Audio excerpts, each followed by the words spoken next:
बीमा योग्य हित, प्रत्याशन या परम सद विश्वास, indemnity, insurable install, subrogation at utmost good faith. अगर हम इस टॉपिक को देखें तो हमारा ये बना था अटमोस्ट गुड फेथ, क्योंकि सामने वाली पार्टीज को भी और हमें भी दोनों को पूरी की पूरी बातें डिस्क्लोज कर देनी चाहिए, इसलिए हमारी जो करेक्ट डेट ऑफ बर्थ है वो हमको दिखानी चाहिए लाइफ इंश्योरेंस पॉलिसी के अकॉर्डिंग, उसमें दिखानी चाहिए। और जो भी इंश्योरेंस करने वाली कंपनी है उसको भी सारी कंडीशन बता देनी चाहिए, और जो इंश्योरेंस करवा रहा है बंदा उसको भी पूरी बातें खोल के बता देनी चाहिए। ये परम सद विश्वास के ऊपर आधारित था। जब हम थ्योरी का टॉपिक स्टडी कर रहे थे इंश्योरेंस का, तो वहां पर भी हमने बातें डिस्कस की थी। तो लाइफ इंश्योरेंस के केस के अंदर ये वाला प्रिंसिपल होना बहुत जरूरी होता है। आगे देखते हैं, life insurance is a contract of indemnity. हमारे पास दिया हुआ असर्शन और reason. Life insurance is a contract of indemnity. Reason क्या है? Human life is so valuable that it is impossible to determine its value. क्या ऑप्शन दिए हुए हैं? कहते हैं कि जीवन बीमा क्षतिपूर्ति का एक कॉन्ट्रैक्ट है। फिर रीजन क्या बोला इसने? रीजन के अंदर कह रहा है कि मानव का जीवन इतना मूल्यवान है कि इसका मूल्य निर्धारित करना असंभव है।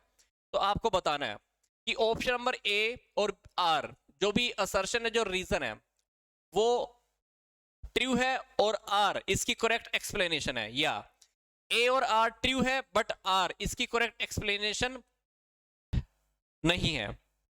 ठीक है, या सिर्फ ए ट्रू है आर फॉल्स है, या ए भी फॉल्स है, या आर ट्रू है। तो ये क्वेश्चन का आंसर आपने बताना है। एक असर्शन है, इसको ए बोला गया है, रीजन आर।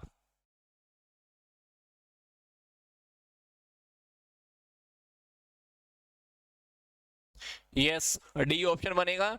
ये बात हमने पहले भी बहुत बार डिस्कस की है कि जीवन बीमा के अंदर हम लोग क्षतिपूर्ति नहीं होती है, क्योंकि इंसान की लाइफ को हम मूल्यवान तो मानते हैं पर उसकी वैल्यू काउंट नहीं कर सकते। तो क्षतिपूर्ति तो किस में होती है?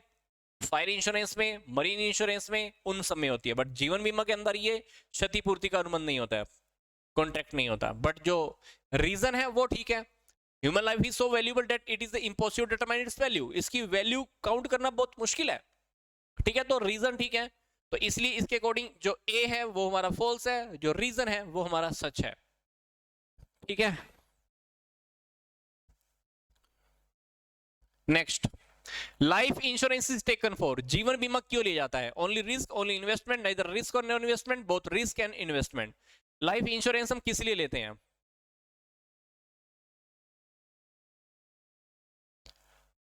यस, रिस्क भी होता है और इन्वेस्टमेंट भी होती है।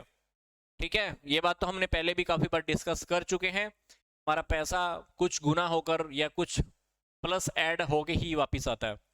तो इसमें हमारा रिस्क तो होता ही है ना, और इन्वेस्टमेंट भी होती है, रिस्क भी कवर हो जाता है।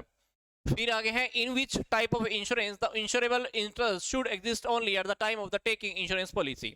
किस प्रकार की बीमा में बीमा योग्य हित केवल बीमा पॉलिसी लेते समय ही होना आवश्यक है? Life insurance, fire insurance, marine insurance, या ऑल ऑफ द अबव। ये टॉपिक भी वैसे हम पहले डिस्कस कर चुके हैं कि जिस टाइम हम जीवन बीमा की पॉलिसी ले रहे होते हैं तो उस वक्त बीमा करवाने वाले का उसमें हित होना बहुत जरूरी है। बीमा खुद का कराएगा तो खुद में हित, वाइफ का कराएगा तो वाइफ में हित, बच्चों का कराएगा तो बच्चे में हित होना जरूरी है, फैमिली का करवाएगा तो फैमिली में उसका हित होना बहुत जरूरी होता है। तो लाइफ इंश्योरेंस के केस के अंदर अपने को ये प्रिंसिपल हमने स्टडी किया था, तब उसका हित होना बहुत जरूरी है, प्रिंसिपल ये कहता था। ठीक है, तो लाइफ इंश्योरेंस के केस में जिस टाइम हम इंश्योरेंस करवा रहे हैं तो उसमें हित होना बहुत जरूरी है। और अग्नि बीमा में बीमा कराते समय और घटना घटित होने के समय में, और समुद्री बीमा केस में घटना घटित होने के केस में। ठीक है, तो ये छोटी छोटी बातें अपने को पता होनी बहुत जरूरी है। Next question, surrender value is applicable only in the case of. Surrender value कौन से केस में एप्लीकेबल होती है? Life insurance, fire insurance, marine insurance, all of the above insurance. ये क्वेश्चन वैसे हमने कल भी डिस्कस किया था।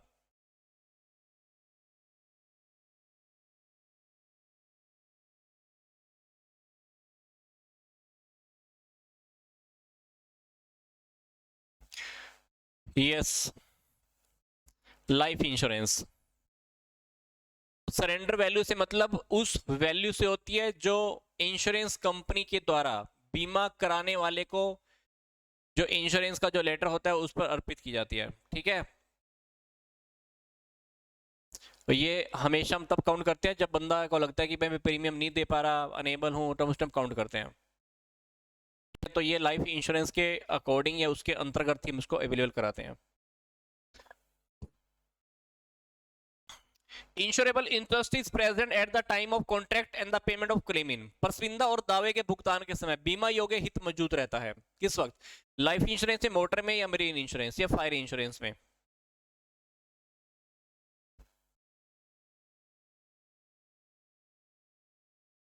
ये बात फिलहाल मैंने आपको अभी बताई थी कि फायर इंश्योरेंस के केस के अंदर जिस टाइम हम इंश्योरेंस करवा रहे हैं तब भी हमारा हित होना बहुत जरूरी होता है, और जब नुकसान हो गया है, नुकसान होने के टाइम भी हमारा हित होना बहुत जरूरी होता है। तो फायर इंश्योरेंस के केस के अंदर इंश्योरेंस कराते समय और दावे का जब हम भुगतान कर रहे हैं उस वक्त भी बीमा कराने वाले का बीमा योग्य होना बहुत जरूरी होता है। अन्यथा बीमा कराने वाला कभी कभी क्या करता है, खुद ही आग लगाकर भुगतान करने के लिए दावा कर सकता है। तो ऐसा नहीं है। तो फायर इंश्योरेंस के केस के अंदर अपने को ध्यान रखना है, जब इंश्योरेंस करवा रहे हो और जिस टाइम घटना घटित होगी, दोनों केस के अंदर हमारा हित होना बहुत जरूरी होता है।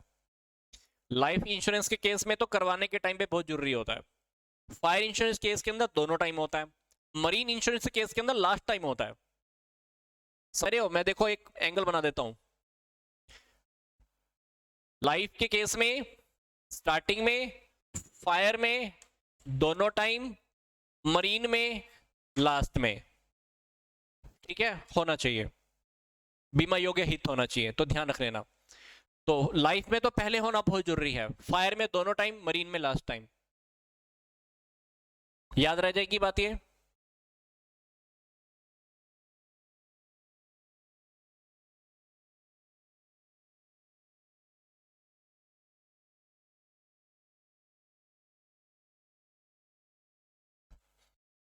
Next,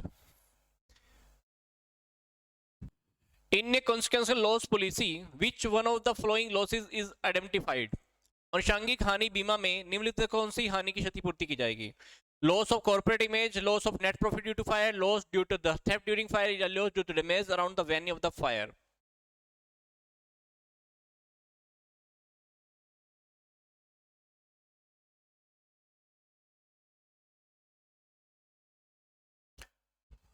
okay, loss of net profit due to fire, ये ऐसी पॉलिसी होती है जिसमें अग्नि के कारण, आग के कारण हमारा कुछ नुकसान होता है, तो जो हमारा नेट प्रॉफिट होने वाला था, हम नेट प्रॉफिट की हम क्षतिपूर्ति कर देते हैं।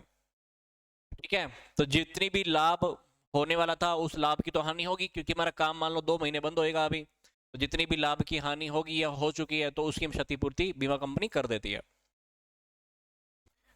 नेक्स्ट देखते हैं, bill of lading is issued by, जहाजी बिल्टी निर्गत की जाती है, shipping company, exporter, port trust authority या इंपोर्टर।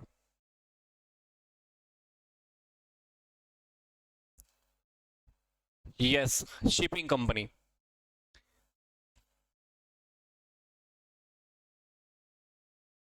Yes, shipping company. ठीक है, bill of lading issue by the shipping company.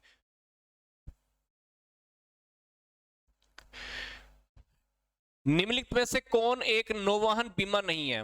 हल, ट्रांजिट, फ्रेट या कार्गो?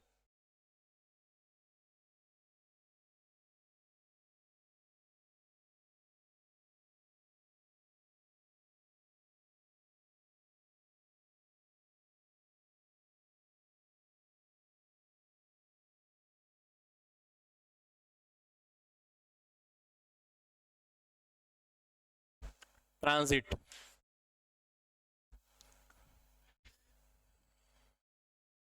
जब एक इंपोर्टर एक्सपोर्टर की कंट्री को समुद्री यान या नौबंदर वस्तुएं भेजता है ना, तो इसकी सेफ्टी के लिए एक मरीन इंश्योरेंस कराते हैं। तो मरीन इंश्योरेंस के अंदर हमारा हल इंश्योरेंस, फ्रेट, कार्गो, लाइबिलिटी ये कवर होते हैं, बट ट्रांजिट इंश्योरेंस कवर नहीं होता। हल इंश्योरेंस कवर हो जाता है, फ्रेट हो जाता है, कार्गो हो जाता है, लाइबिलिटी हो जाता है, बट ट्रांजिट नहीं होगा कवर, इसीलिए इसमें से ट्रांजिट बीमा नहीं आएगा इसके अंदर।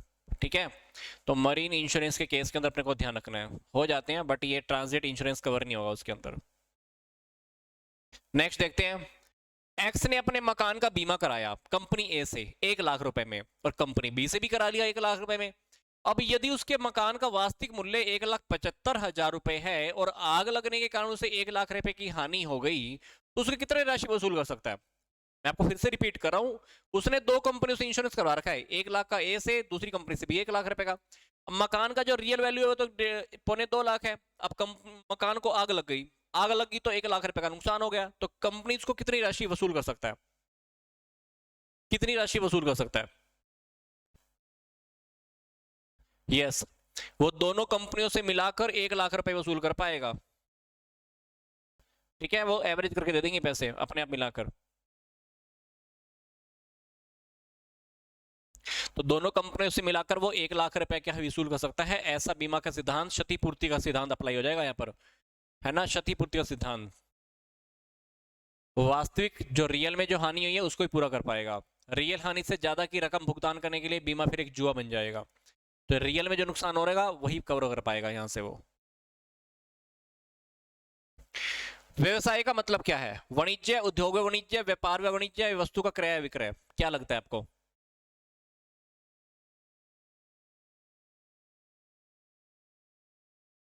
बिजनेस का मतलब क्या है?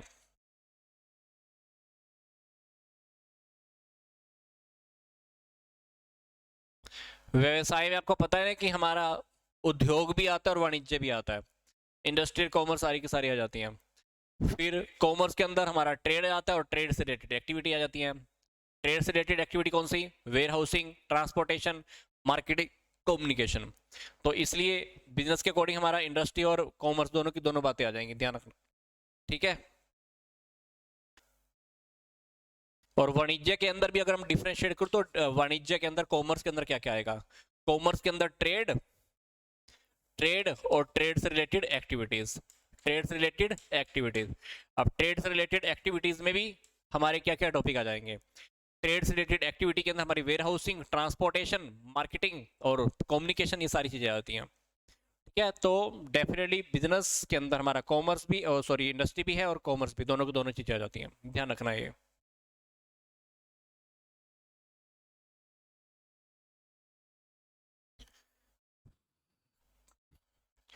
मैनेजमेंट अकाउंटिंग में से किस से रिलेटेड होती है? अकाउंटिंग के डेटा को रिप्रेजेंट करना, अकाउंटिंग के डेटा को लिपिबद्ध करना, या कॉस्ट डेटा को रिकॉर्ड करना, या इसमें से सभी? क्या लगता है?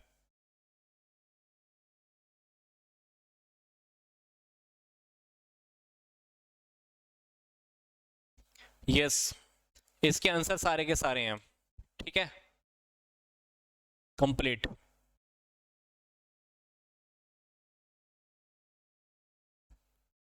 क्षैतिज विश्लेषण के रूप में क्या जाना जाता है? Horizontal analysis. हॉरिजॉन्टल एनालिसिस को हम डायनेमिक एनालिसिस भी बोलते हैं। तो डेफिनेटली ये गत्यात्मक है, गत्यात्मक को हम एनालिसिस बोलते हैं। कौन सा? डायनेमिक। तो इसमें क्या होता है, एक से ज्यादा सालों के जो हमारे फाइनेंशियल ईयर्स का जो डेटा होता है उसको हम एनालिसिस करते हैं। तो इसलिए हमारा जो आंसर ए है वो ठीक है, गत्यात्मक विश्लेषण। गत्यात्मक विश्लेषण को मैं फिर से बोल रहा हूँ, डायनेमिक बोलते हैं। हॉरिजॉन्टल को डायनेमिक एनालिसिस भी कहा जाता है। नेक्स्ट देखते हैं, मैनेजमेंट अकाउंटिंग है अकाउंट्स बनाना, अकाउंट्स का मैनेजमेंट करना, या अकाउंट्स की जो डेटा उसका रिप्रेजेंट करना और लेखा का वर्गीकरण करना।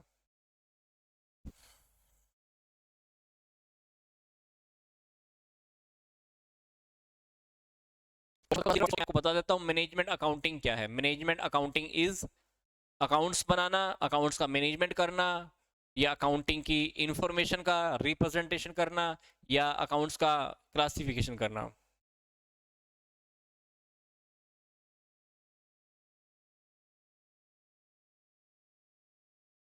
Option number C. ठीक है, ऑप्शन नंबर सी आएगा। लेखांकन की जितनी भी इंफॉर्मेशन उसको हम रिप्रेजेंट करने की बात करते हैं, क्योंकि इसके अंदर हमारी सारी की सारी डिफरेंट डिफरेंट टाइप की सूचनाओं का, इंफॉर्मेशन का हम स्टडी करते हैं, एनालिसिस करते हैं। उसके बाद हम मैनेजमेंट के एटीट्यूड की वजह से हम सूचनाओं को, इंफॉर्मेशन को आगे कम्युनिकेट करते हैं, जिससे हम अपनी फ्यूचर की पॉलिसीज, फ्यूचर की प्लानिंग हम कर सकते हैं। Next question is which one of the following is not correct? इसमें से कौन सी बात सच नहीं है? Net capital employed equals the fixed assets.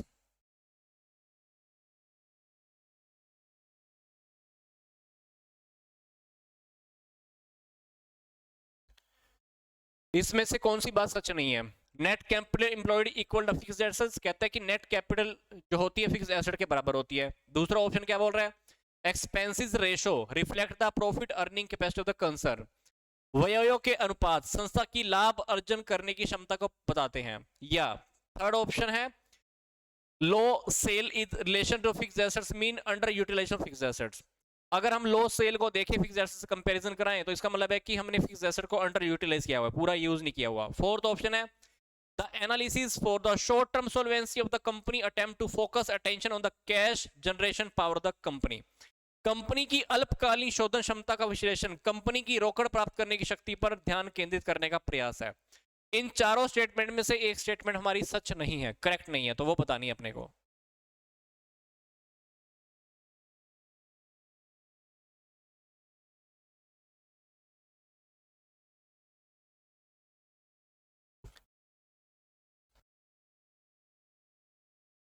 Yes, statement number A, net capital employed equal the fixed assets. ये थोड़ी ना होता है, नेट कैपिटल एम्प्लॉयड का टॉपिक तो हमने पहले भी देखा है बहुत बार, ठीक है।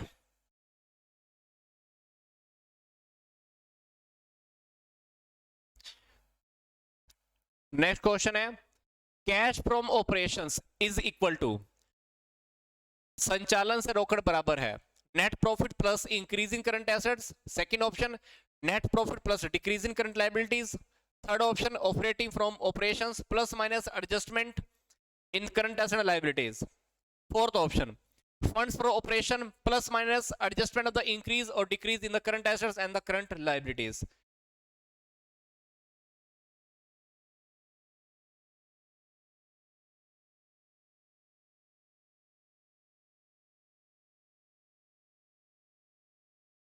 Yes.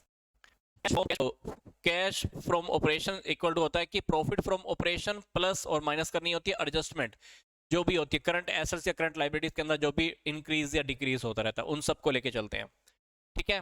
फिर नेक्स्ट क्वेश्चन, नेट जो टोटल कैपिटल इंप्लॉयड होती है उसको हम क्या लेके चलते हैं, किसके इक्वल होती है? Option number A fixed assets के, option number 2 fixed assets plus net working capital, option number 3 total assets, option number 4 net worth. जो टोटल कैपिटल इंप्लॉयड होती है किसकी इक्वल होती है?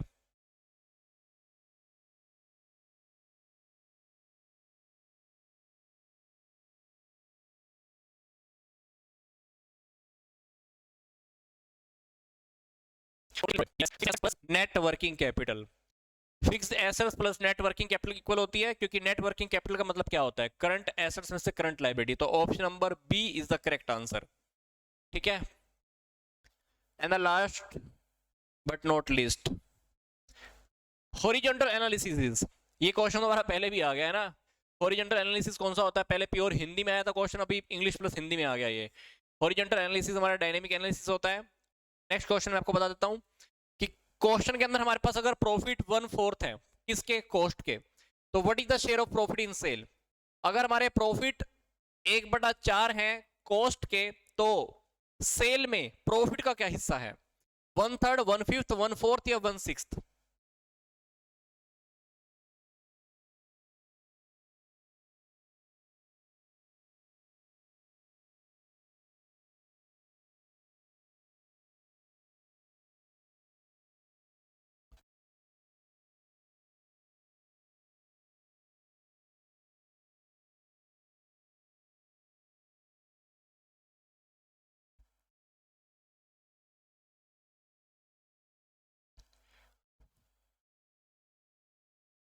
1/5 आएगा। इसकी थोड़ी कैलकुलेशंस करके देख लेना, डेफिनेटली यस आप चेक करेंगे।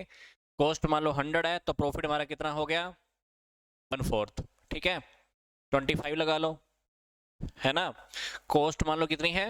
कॉस्ट मान लो 100 है तो प्रॉफिट कितना है? 1/4, बोले तो 25 हो गया। तो 100 + 25 कितना हो गया? 125। 125 क्या हो गई? सेल। तो अगर प्रॉफिट को इसके कंपैरिजन करा के देखें तो कितना आ जाएगा? 150 आएगा, ठीक है। तो इसने बोला था कि जो प्रॉफिट है वो कॉस्ट का 1/4 है, तो कह रहा है कि प्रॉफिट सेल का कितना परसेंट है? सेल के अकॉर्डिंग अगर आप कंपैरिजन कराओगे तो हमारा आंसर 150 आने वाला है। सिंपल सी मैथमेटिकल कैलकुलेशंस है, आई थिंक आप सब लोग कर पाएंगे ये।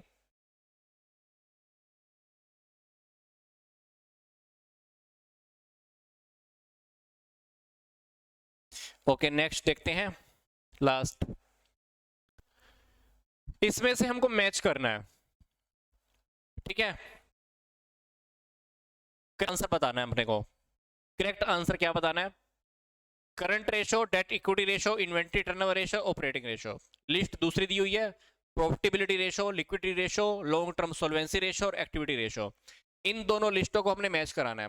जैसे आपको बताना है करंट रेशो किस में आता है, सिंपल सी बात, अपने को पता है करंट रेशो लिक्विडिटी रेशो का पार्ट होता है ना।